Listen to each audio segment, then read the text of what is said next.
Good afternoon, YouTube. So I wanted to post a video, because I didn't really get much of a clear answer on this, on replacing the factory head unit in my 2013 Altima. No one ever gave me a clear answer on, I guess, doing it, and when you have the SL model like mine is, if you would lose the lane departure, blind spot, and all those, like the driver assistance package. So normally in a normal car,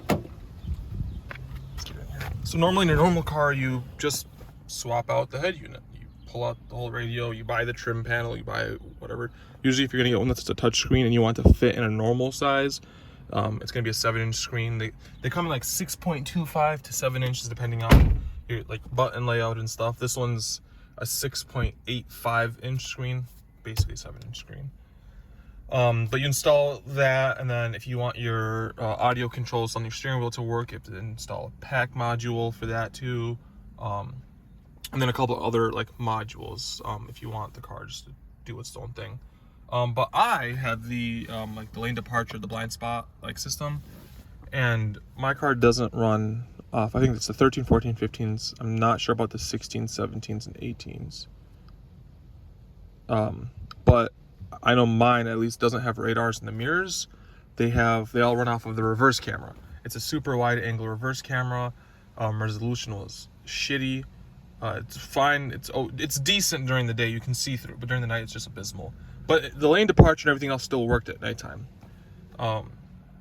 But I was worried that if I replaced my head unit, I would lose all those features. So for 3 years I didn't touch it.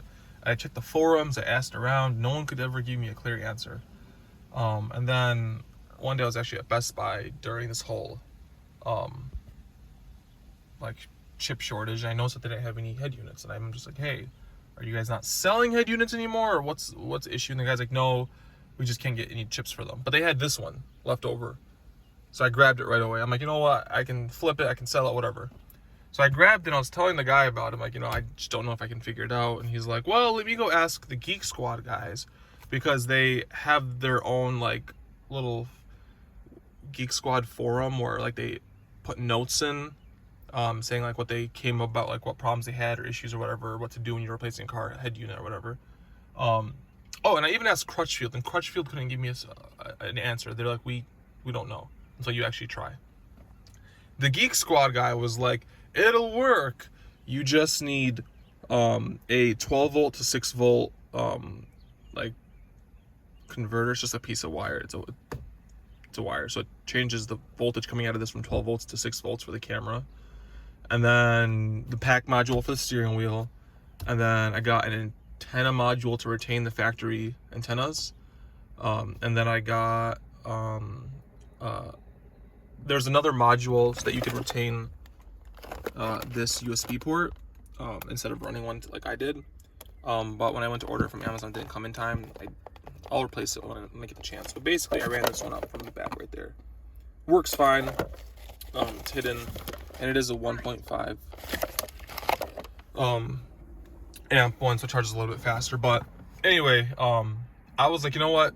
Just install it. We'll see what happens. If I don't like it, I'll pay for you guys to rip it out. They do warranty their installation, like lifetime guarantee on their installation. So I'm like, just do it. And as you can see, it came out great. The trim matches perfectly. The gloss black matches all of this. The head unit's great. This is the Kenwood 5707 head unit. So this is like the main page, which I like. It's clean. You can adjust all these little settings. You can move them around. So I use CarPlay the most, so it's closest to me. Bluetooth second closest, radio and telephone, because CarPlay's gonna handle telephone. You got your like home screen. You can play movies and CDs out of it. USB. You can plug in a second monitor, so if somebody in the back wants to play video games, you can do that. Android Auto, of course. USB mirroring for Android Auto and Sirius XM.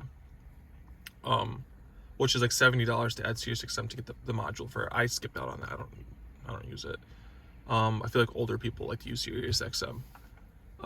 But yeah, so this is the home page. If I plug in my phone, right, boop, it's gonna light up green. Boop, there's CarPlay. So it knows we're recording up here. This is my main page. It's fast. It's fluid. I don't think the camera actually does it justice on how fast it moves. It's responsive. It's Apple CarPlay. It's what you expect. So yeah, I mean, this screen's great. It's way better. I had the so I had the 7-inch tech package screen. So when you get the adaptive cruise control and everything, I mean the lane departure and the blind spot, it all runs through like the head unit and everything like that, but you have to have the tech package for it all to work, which gives you that bigger 7-inch screen versus the 5-inch screen that you find in like the SV and the S model. So that was my issue, because my buddy has a 2016 and he has the SV package, and he ripped out the head unit right away and installed his own camera. I didn't want to install my own camera because I thought I was going to lose the features. Now everything works. Blind spot, lane departure, everything works. So the question I had, I finally have an answer to it. It'll work. So I'm trying to make a video so you guys understand it. You won't lose these features. I don't know if it's gonna be the same on like the Nissan Rogue, for the same generation, because I know the Altima and the Rogue are very close to each other. If it had those features or not, but like if you look under my mirror, you won't see the radar or anything under there. Nothing back here. It's all off that fucking back camera and the head unit. But it works. Now the weird thing, let's make sure my e-brake is on. So if you shift the car into reverse, you'll see the camera. So it's a fisheye now. So they told me when I installed it, hey, your camera's gonna be a fisheye. I kind of called their bluff because I thought they were talking about how the normal 7-inch screen already had a fisheye camera, where you can hit the camera button and change it from fisheye to normal view. But no, this is way more of a fisheye. You can see the license plate, the bumper, and then this surround right here is the chrome strip across the trunk. So you only got about, I'd say 3 inches high up here, and then it narrows down, but it is still wide. So it's still wide and you can still see far away. And the funny thing that makes no sense to me is the camera's clear. The camera is at least like 3 or 4 times clear. It is like, if I put it in reverse and there's a car behind me, I can read the license plate on it. The camera just randomly got way clearer. It's still good enough to see out of. And I'm gonna show you guys. So the trunk right here, I actually have the trunk mat out of the trunk, so you guys can see. Oh, gotta unlock the trunk. Second. There we go. So here's the trunk.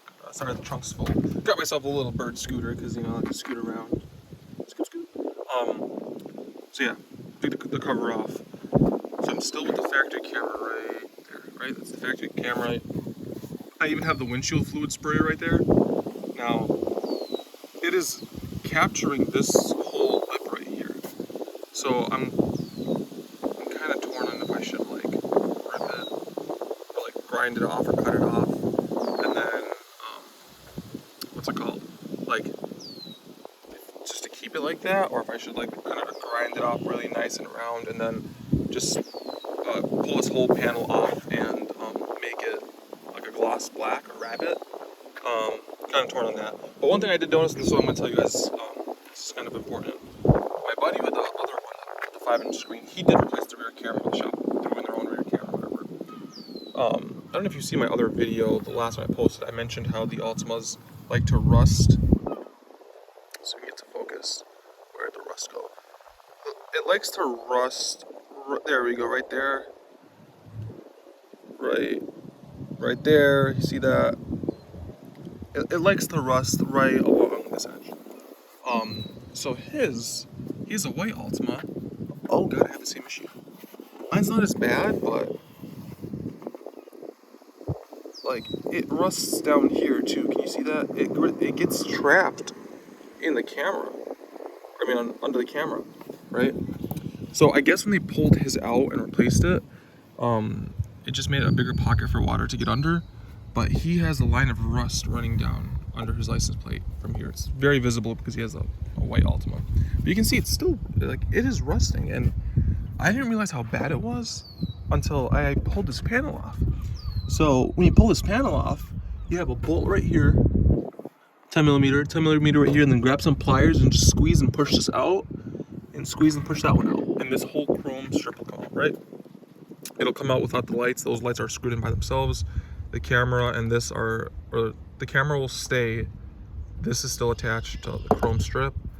But there's a line of rust, like here, one here, one here, and on the corner. Like you can only see a little bit of it, but it's all down there and it's all over here. It's literally, the water's getting trapped under this chrome strip and just rusting it.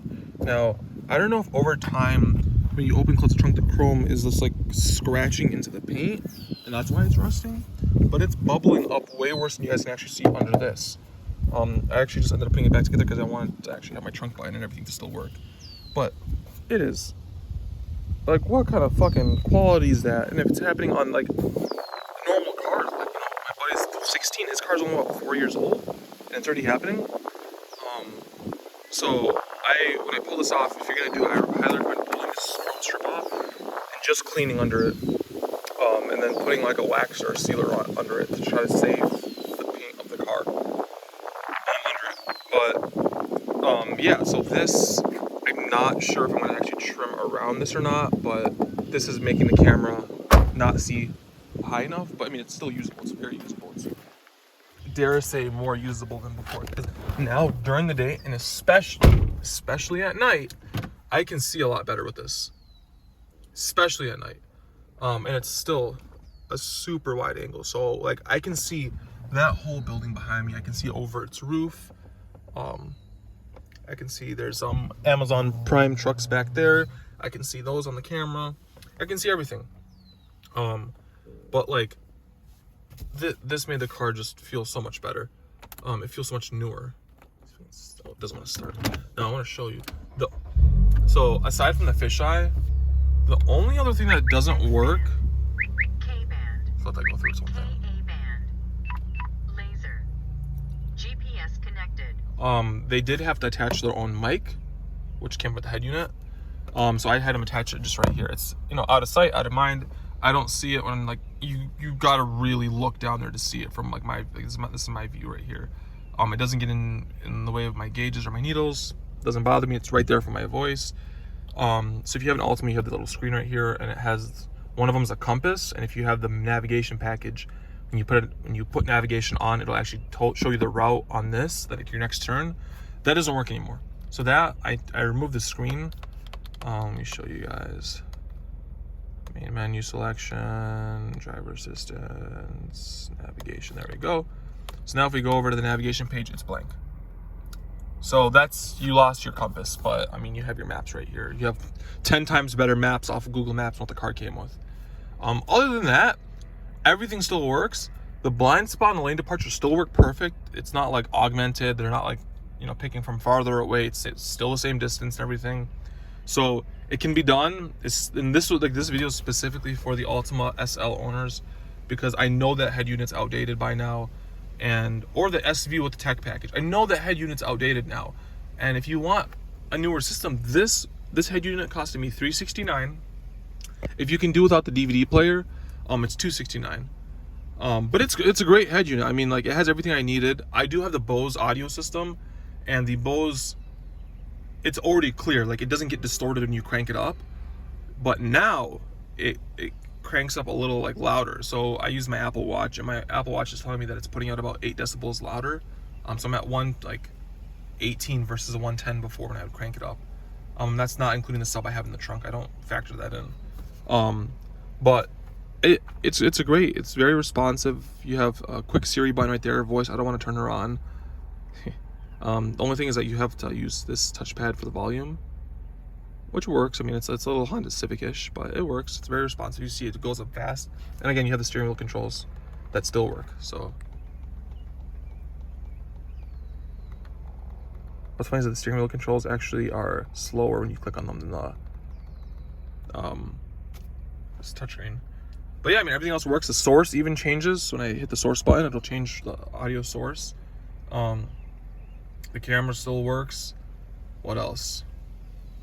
The Bluetooth calling, the voice calling still all works. The buttons for the calling works.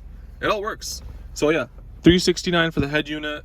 The bezel from Crutchfield was like, everything you need from Crutchfield is gonna be $165 after taxes, which is, and just go to Crutchfield for it. They have great customer service, so they make sure I got the right stuff. The mounting, like the brackets and the faceplate was like $16. The pack module was like 100 and something. It was the most expensive part, which is all the harnesses to use the steering wheel controls and stuff.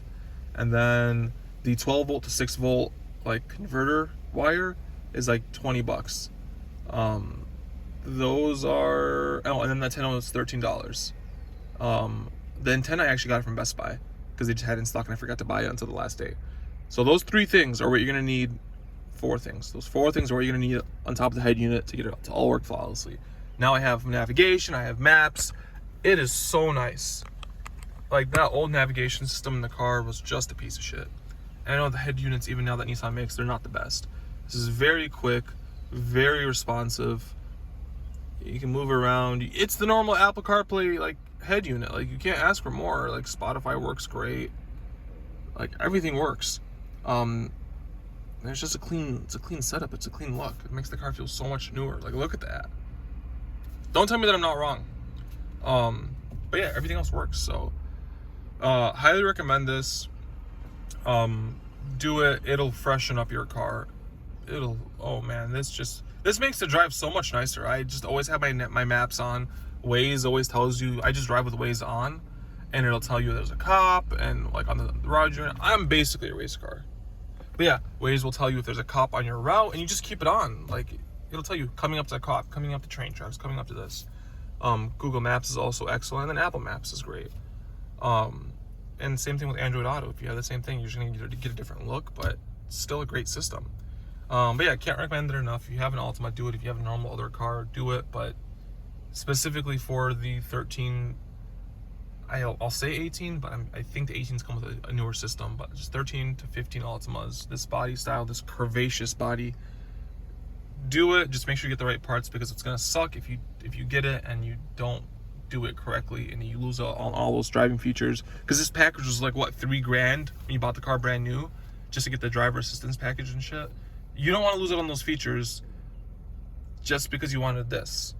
If I lost those features, I probably would have switched it back. I don't rely on them, but since I have them, I don't want to lose them. I love having blind spot. I drive a lot on the highway. I don't want to like lose it. So yeah, like the video, subscribe. I'll try to put out more videos on random other things I'm doing. If you have any questions, of course, comment. I reply very fast. If you look at my comments on my other videos, I comment on basically all of them. But yeah, let me know if you guys have any more questions, and thanks for watching.